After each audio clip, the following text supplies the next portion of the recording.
Si j'étais à votre place là maintenant, j'imagine à Alexis Chens qui a 18 ans, ok? Je sors du lycée, j'ai eu mon bac ou je ne l'ai pas eu, bref, on s'en fiche dans tous les cas.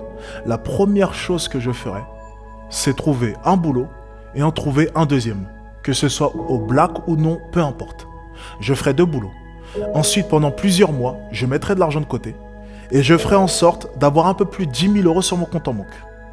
Ensuite, je supprime un de mes boulots, j'en garde un seul et je vais demander un crédit à la banque pour pouvoir acheter une voiture.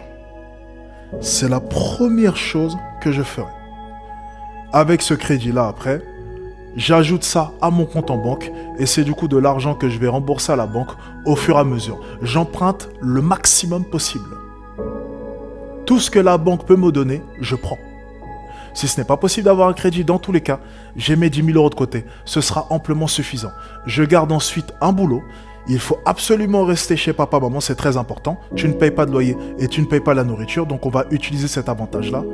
Et ensuite, je commencerai à lancer des business. Si vous êtes dans cette situation, les gars, c'est le plan qu'il faut faire.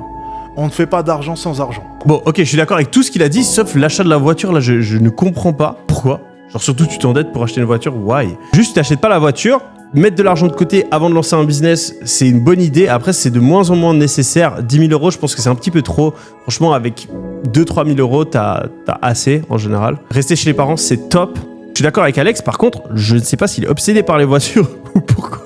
Mais la voiture, elle sert à rien dans l'histoire, hein.